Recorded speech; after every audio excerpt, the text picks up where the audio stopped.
Students, स्वागत है आप सभी का आपके इस YouTube channel AVM science academy में। आज के इस वीडियो लेक्चर में हम जो सीखे हैं विज्ञान में, है ना, कार्बन एवं उसके यौगिक में कैसे हम लोग संरचना बनाते हैं और कोई भी संरचना रहता है तो उसका नाम कैसे लिखते हैं। तो इस वीडियो में हम लोग जो उसका नाम रहेगा उससे हम लोग संरचना बनाने सीखेंगे।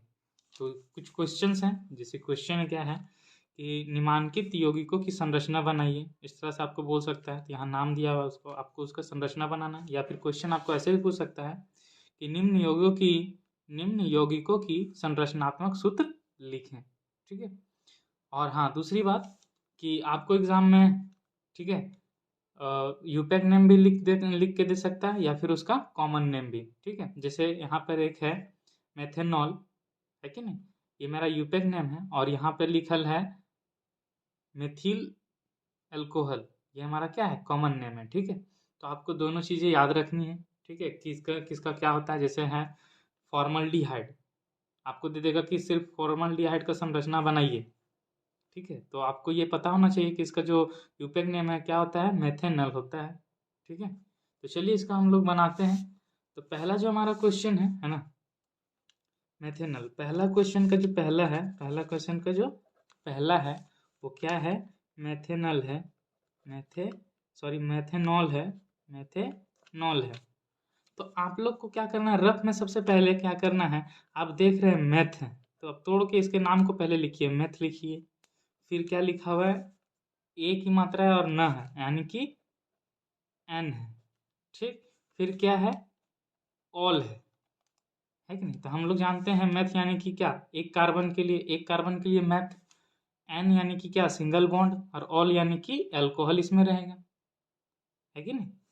तो क्या हो जाएगा, तो अब इसका पहले आणविक सूत्र लिखेंगे। ठीक है, CH3OH। अब इसका फिर आपको संरचना बना देनी है। तो C, यहाँ पर OH जोड़ दीजिए, यहाँ पर हाइड्रोजन, यहाँ पे हाइड्रोजन और यहाँ पर हाइड्रोजन, ये आपका संरचना हो गया। दूसरा जो क्वेश्चन है, ठीक है, पहला का ही दूसरा, वो क्या बोल रहा है, मेथेनॉल, है ना, यानी कि फॉर्मल्डिहाइड का आपको संरचना बनानी है। तो जैसे कि नाम में आपको देख रहे हैं क्या लिखा हुआ है, मेथेनॉल। ठीक है, ये लिखा हुआ है, तो इसको तोड़ के आप लिखिएगा रफ में, यानी कि मैथ, है कि नहीं, और फिर ए और ना है, ए की मात्रा और ना, तो ये एन हो गया, और फिर नेल है ना, यानी कि एल। ठीक है, ये वाला एल ये है। तो ये मैथ यानी कि क्या, एक कार्बन। ठीक है, एक कार्बन, और एन यानी कि सिंगल बॉन्ड, और एल यानी कि एल्डिहाइड क्या होता है, CHO होता है। अब यहाँ पर आपको ध्यान रखनी है कि यहाँ पहला क्या पूछा है, मेथेनॉल, है ना, मेथेनॉल का पूछ रहा है। और यहाँ पर ये जो कार्बन है, ये कार्बन इसका गिनती होता है, तो सिर्फ एक ही कार्बन रहेगा। तो आप अलग से इस टाइप से, अभी मैंने जो ऊपर में बताया कि यहाँ एक कार्बन फिर वैसे, तो आपको यहाँ पर दो कार्बन ऐसे CH3 और यहाँ CHO ऐसे नहीं करना है, ये गलत हो जाएगा, या फिर एथेनॉल हो जाएगा। ठीक है, ये ऐसे नहीं करना है। तो यही जो ये कार्बन ये गिनाता है, ये मेरा ये कार्बन जो है गिनाता है कार्बन चेन में। तो इसका सिर्फ जो आणविक सूत्र है, ठीक है, वो क्या लिखाएगा, HCHO। अब इसका संरचना कैसे बनेगा, तो हम लोग जानते हैं C, है ना, और डबल बॉन्ड क्या होता है, डबल बॉन्ड O होता है, और यहाँ पर H रहता है। देखिए कि ये दो और ये तीन हाथ है, अभी इसका बीजी हुआ, तो एक हाथ और रहेगा, तो एक हाथ में फिर से ये H लग गया, और ये मेरा क्या है, मेथेनॉल है। ठीक है, और ये मेरा क्या है, मेथेनॉल है। अब उसके बाद फिर थर्ड नंबर जो क्वेश्चन है, ठीक है, थर्ड नंबर क्वेश्चन क्या है, एसिटिक अम्ल, यहाँ पे देखिए लिखा हुआ है एसिटिक अम्ल, इसका कॉमन नेम है, और इसका जो यूपैक नेम है एथेनोइक अम्ल है, एथेनोइक अम्ल। ठीक है, तो थर्ड नंबर जो हम लोग को बनानी है, ठीक है, एथेनोइक अम्ल बनानी है, एथेनोइक अम्ल की संरचना। ठीक है, तो तोड़ के पहले लिखिए, एथ क्या आ रहा है इसमें, एथ आ रहा है, फिर देखिए एन था, है ना, ए और न, तो एन, और फिर क्या है, ओइक अम्ल है, तो ओइक ओइक अम्ल।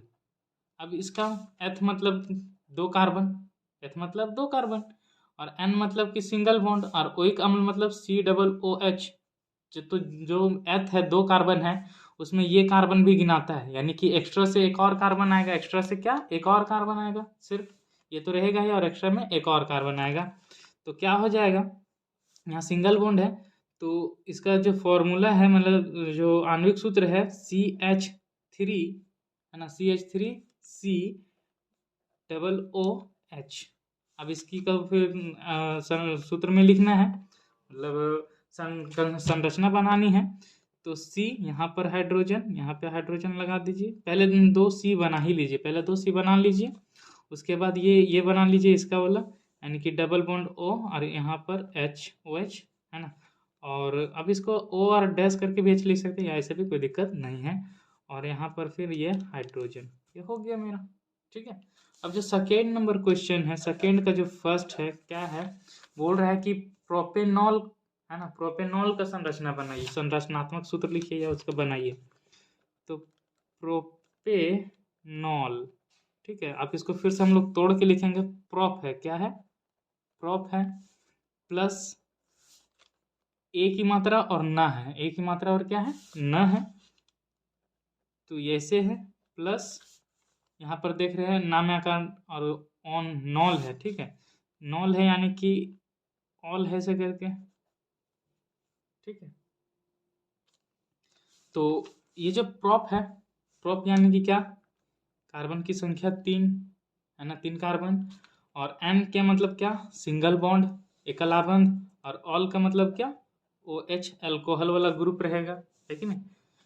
तो इसमें तो कोई कार्बन है नहीं, तो 3 कार्बन लेकर के ही बनाएंगे। तो पहले इसका लिख लेते हैं, ये है ना, CH3CH2CH है ना, CH2, और यहाँ पर से ये क्या जुड़ेगा, OH जुड़ेगा, इस तरह हो गया। अब इसका संरचना बनाएंगे, तो C और यहाँ OH, तो इधर hydrogen hydrogen hydrogen hydrogen hydrogen hydrogen, और फिर यहाँ पर भी हाइड्रोजन, ठीक है। फिर सेकेंड नंबर क्वेश्चन क्या है, सेकेंड नंबर बोला है ब्यूटेनॉन, ठीक है, ब्यूटेनॉन। तो ब्यूटेनॉन का हम लोग को बनाना है, ठीक है, ब्यूटेनॉन का बनाना है। तो आप इसको पहले नाम को तोड़िए, तब पता चलेगा क्या क्या चाहिए हमको। सबसे पहले ब्यूट, उसके बाद ए की मात्रा और ना, तो ये ला N, और फिर नॉन है यानी कि ऑन है, क्या है, ऑन है। तो हम लोग जानते हैं ब्यूट यानी कि कार्बन की संख्या क्या, 4, तब ब्यूट होता है। और N है यानी कि कार्बन कार्बन के बीच सिंगल बॉन्ड, और फिर ऑन है यानी कि कीटोन है, यानी कि CO, ये वाला ग्रुप, ये वाला फंक्शनल ग्रुप, ये वाला प्रक्रियात्मक समूह, है कि नहीं। तो ये जो प्रक्रियात्मक समूह है, तो ये C भी गिनाता है, तो यहाँ 4 C लेना है हम लोग को, तो ये एक C हो गया, और एक्स्ट्रा से 3 C लेना है ना। और ये जो C रहेगा ये बीच में रहेगा, कहने का मतलब है सेकेंड नंबर कार्बन पे ही रहेगा, चाहे पीछे हमने, चाहे शुरू से या फिर लास्ट से, लेकिन सेकेंड में रहेगा, ठीक है। तो हम लोग इसका पहले लिख रहे हैं CH3 CO, ठीक है, O में चूंकि डबल बॉन्ड होता है इसलिए सिर्फ इधर इधर ही, फिर CH2 CH3, 4 कार्बन मेरा हो गया ना, 1 2 3 4, तो इसका ये हुआ। अब इसका संरचना, तो पहले C, 4 गो C लिख लीजिए, है कि नहीं, 4 गो C लिख लिए। अब बोले जो O है, ये जो कीटोन, या तो यहाँ पे से सेकेंड में रहेगा, आगे से या फिर पीछे से, तो आगे या पीछे कहीं से हम लिख सकते हैं, तो चलिए यहीं पर लिख दिए हैं। ये हो गया मेरा, कीटोन वाला लिया गया, है ना। ये जो, ये कैसे लिखाता है, C डबल बॉन्ड O, अरे ऐसे ही तो लिखाता है कि नहीं। तो अब सिर्फ हाइड्रोजन लगानी है, hydrogen hydrogen hydrogen hydrogen hydrogen hydrogen hydrogen, और ये फिर हाइड्रोजन, बन गया मेरा। एक थर्ड नंबर क्वेश्चन है, मेथेनोइक अम्ल, इसका कॉमन नेम है, मतलब मेथेनोइक अम्ल, ये मेरा क्या है, यूपेक नेम है, और इसका फॉर्मिक अम्ल, ठीक है, ये मेरा कॉमन नेम है, तो दोनों याद रखिएगा आप। तो मेथेनोइक अम्ल, ठीक है। दूसरा का जो थर्ड है वो क्या है, मेथेनोइक, ठीक है, मेथेनोइक अम्ल है, ठीक है। तो आप नाम को तोड़िए, है ना, तो मेथ आ रहा है, क्या आ रहा है, मेथ आ रहा है। प्लस में देखो ये ए की मात्रा और ये ना आ रहा है, तो एन आ रहा है। प्लस में फिर क्या आ रहा है, ओइक अम्ल आ रहा है, क्या आ रहा है, ओइक अम्ल। तो हम लोग जानते हैं मेथ के लिए एक कार्बन, कितना कार्बन होना चाहिए, एक कार्बन होना चाहिए। और एन के लिए सिंगल बॉन्ड और ओइक अम्ल के लिए COOH।